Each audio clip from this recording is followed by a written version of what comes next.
Bonjour, bienvenue à vos 10 minutes juridiques avec le cabinet d'avocats Lando associé par VK. Dans quelques minutes, notre grand dossier sera sur l'arbre en agglomération. Mais tout de suite, les brefs de la semaine.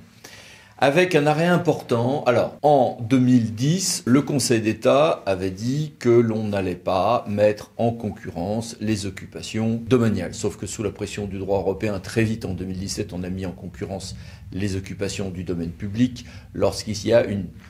Je schématise une activité économique, c'est un tout petit peu plus subtil que ça. Mais on restait en dehors de cette hypothèse sur l'arrêt Jean-Bouin de 2010, pas de mise en concurrence, et en plus une réticence à requalifier en DSP des contrats qui néanmoins y ressemblaient beaucoup. Cette position n'était plus tenable, notamment depuis une décision de 2016 de la Cour de justice de l'Union européenne. Et donc le Conseil d'État a fait son aggiornamento par deux décisions importantes du 2 décembre 2022. On a bien une mise en concurrence, light, si on est sur le domaine public et s'il y a une pression concurrentielle. En l'occurrence, oui, par exemple, pour l'occupation des tennis sur le jardin du Luxembourg, qui relève du Sénat, parce qu'il y a une pression à avoir des tennis à Paris. S'il n'y a pas cette pression, il n'y aura pas mise en concurrence, à apprécier au cas par cas. Sauf que cette position du Conseil d'État est de toute manière probablement encore en deçà des exigences européennes à suivre. Confirmation aussi par une autre décision du Conseil d'État du même jour, des conditions drastiques de recours, non pas contre le contrat, mais contre les actes d'approbation d'un contrat. Et puis n'est pas lésé, toujours un autre arrêt du 2 décembre toujours, au sens de la jurisprudence Tarn-et-Garonne, un membre du conseil d'administration d'un établissement public scientifique, culturel et professionnel. En matière d'environnement, grosse actualité aussi. Le gouvernement a lancé ce lundi 5 décembre une consultation publique sur un nouveau projet d'arrêté sur les modèles formulaires d'examen au cas par cas de certains projets. Ça a un impact en réalité assez grand derrière d'un point de vue opérationnel. Un guide intéressant de l'État sur l'utilisation du fonds vert par les communes et les intercommunalités. Et puis un arrêt de cassation civile qui censure l'utilisation d'éoliennes n'ayant pas en cours d'exploitation demander une dérogation espèce protégée. Normalement, au début d'une procédure, on va demander une dérogation parce qu'on risque de porter atteinte à des espèces protégées. Ce que nous dit la Cour de cassation civile, 3e CIV, c'est ouais, mais ça peut être du pénal, et je vais estimer que le pénal est constitué même par imprudence ou négligence, ça c'est pas nouveau. Je vais le traiter au civil vis-à-vis d'une association qui se constitue partie civile ou qui en tout cas demande à être recevable en tant qu'association en ce domaine. Et ça, c'était moins certain. Et application donc de ce régime des dérogations espèces protégées, même au fil de l'exploitation. Cette menace assez forte sur un grand nombre d'exploitations d'éoliennes ou d'autres équipements où il peut y avoir des destructions d'espèces protégées, surtout que là, on a une application pour une espèce qui est plutôt en rémission en réalité. Bon, ceci dit, tant le droit européen que le projet de loi ENR vise à permettre transitoirement qu'il y ait bien un intérêt public majeur reconnu aux ouvrages qui sont d'énergie renouvelable, ce qui fait que cette jurisprudence n'aura peut-être pas une si grande postérité qu'on ne le dit. Environnement toujours, un petit délai pour les constructions temporaires en matière de performance énergétique et environnementale. Une décision du théâtre de Poitiers intéressante sur les responsabilités des exploitants ICPE et des questions de prescription.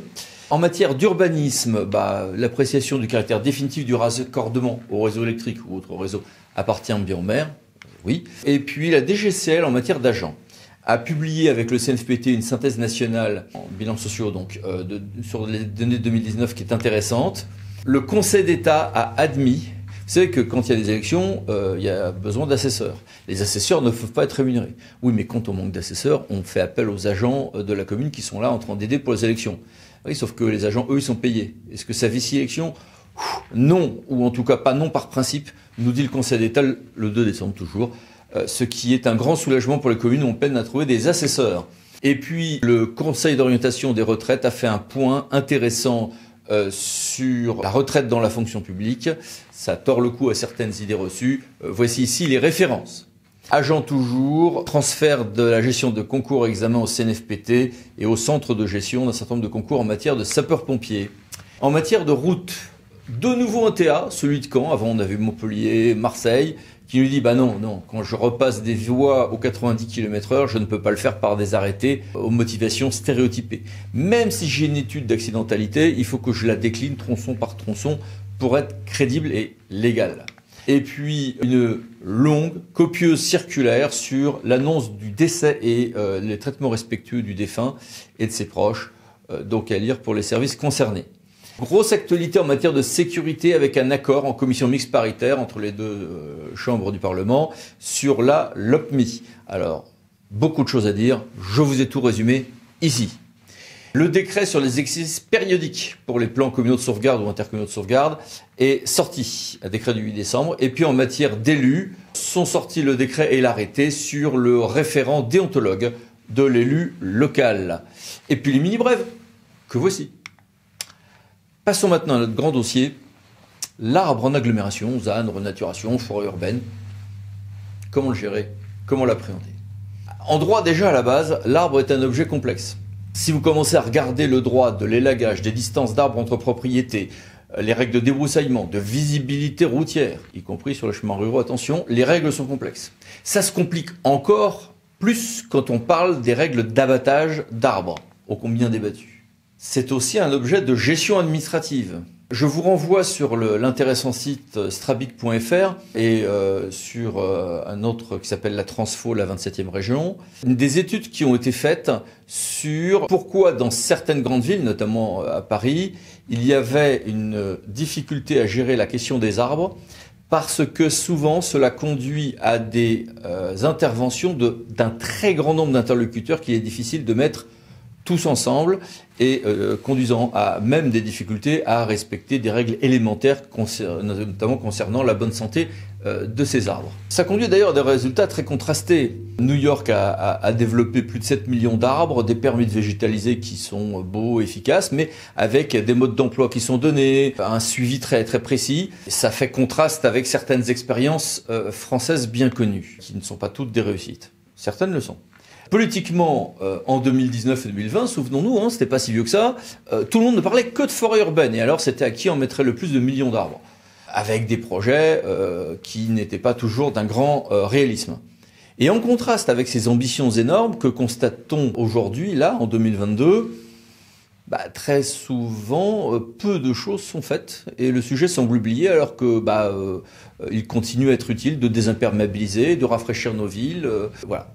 Il y a un contraste entre ces ambitions antérieures, les réalisations aujourd'hui modestes et les besoins qui, eux, sont tout à fait majeurs. Et puis derrière ces discussions, les techniciens, à chaque fois qu'ils m'en parlent, me disent bien, attention, il faut bien distinguer l'arbre en ville classiquement, notamment en bordure de voirie, l'arbre en parc et jardin, les micro-forêts ou les forêts urbaines. Alors certains me disent que c'est la même notion, d'autres non, je ne sais pas, aux spécialistes d'en débattre, qui peuvent dans certains cas être assez grandes pour être prises en compte en termes de ZAN, puisque si je renature certains espaces, mais avec certaines exigences, alors je peux relibérer d'autres espaces pour la constructibilité. Et puis, donc des paramètres évidemment en termes de chaleur, en termes d'équilibre, en termes de bien-être aussi, de visibilité, de paysage, donc des enjeux qui sont tout à fait multiples. Et puis un enjeu aussi en matière de sécurité et de mobilité. Ce n'est pas si évident que ça, notamment par exemple à combiner avec la vidéoprotection. Et puis des infinis débats sur les mérites et les effets pervers de végétalisation des bâtiments en termes de consommation d'eau, faible effet ou non, notamment sur une certaine neutralité thermique, des difficultés d'étanchéité. Ce sont des choses qui là aussi donnent lieu à des débats passionnés. Sur ces questions-là, j'ai voulu, d'un point de vue opérationnel, j'ai voulu poser des questions à un DGS d'une commune Cuers qui a fait énormément de choses, et puis à une personne que j'ai rencontrée dans des phases opérationnelles, et ça m'intéressait aussi, la société Tricef. Donc bonjour à tous les deux. Bonjour. Première chose, monsieur le DGS, quelle est votre stratégie en matière d'arbres dans la ville ? Alors, c'est une stratégie qui s'inscrit dans une démarche dite chez nous de ville basse température l'été. Il y a au moins 15 degrés d'écart de température au sol entre une zone arborée et une zone non arborée. Donc, il y a un plan de revégétalisation et plus particulièrement de réarborisation de la ville. On a deux axes de travail sur l'arbre. Le premier, c'est replanter les arbres qui ont été coupés au fil du temps et qui n'ont jamais été replantés. Et ensuite, c'est l'identification de zones où il manque qui manquent d'arbres et zones sur lesquelles donc, il y aura un programme de plantation pour créer des îlots de fraîcheur. Sommes-nous dans la dichotomie classique entre l'arbre en bord de route et l'arbre en espace vert, ou est-ce que c'est plus compliqué que ça? Oui, c'est-à-dire que d'abord, je crois qu'aujourd'hui, il faut réinscrire la végétalisation dans son ensemble et l'arbre en particulier en fait, dans les lieux de vie, c'est-à-dire en fait dans l'espace public et au-delà même de l'espace public, dans les abords des bâtiments. Donc l'arbre s'inscrit de manière plus large, mais on a vu aussi beaucoup que l'arbre était très gênant dans certaines situations. Il casse les revêtements au sol, les branches vont sur les façades. Donc il y a à choisir les bons endroits où remettre des arbres, premièrement, et ensuite certainement un très gros travail de reprise de la connaissance de l'arbre et de choisir les bonnes espèces pour les mettre aux bons endroits. Et quel lien entre cette stratégie et celle de la désimperméabilisation des sols? Il y a une imbrication de tout un tas de dispositifs, réglementaires ou non, qui viennent se superposer et s'imbriquer. La désartificialisation des sols, la désimperméabilisation, les revêtements drainants, la non-artificialisation des sols, tout ça se complète et s'agglomère. Et l'arbre est, dans bien souvent des cas, au centre de ce sujet-là. Et avec quelle difficulté et quel mode d'évaluation de votre politique? La difficulté, elle est d'abord financière. Planter un arbre d'une certaine taille, c'est à peu près 1800 euros. Voilà, donc dès qu'on est, nous par exemple, on a 22 communes de 12 000 habitants, on a 22 arbres à replanter. Ben, on est déjà à 40 000 euros. Donc ce sont des investissements importants.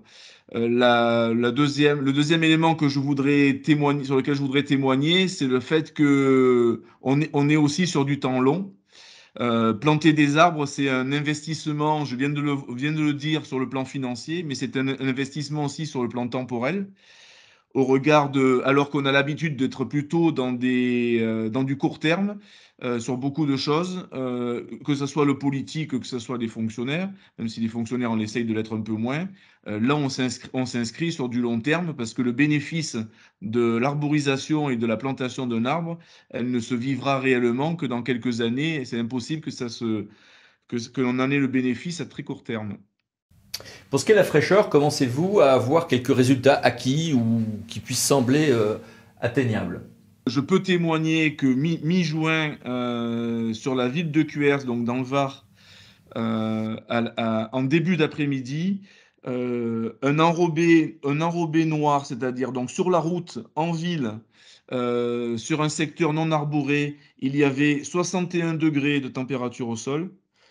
100 mètres plus loin, ce revêtement noir sous un arbre, sous un parking, était à 30 degrés. Et quel conseil simple donner à ceux qui veulent s'engager dans cette voie?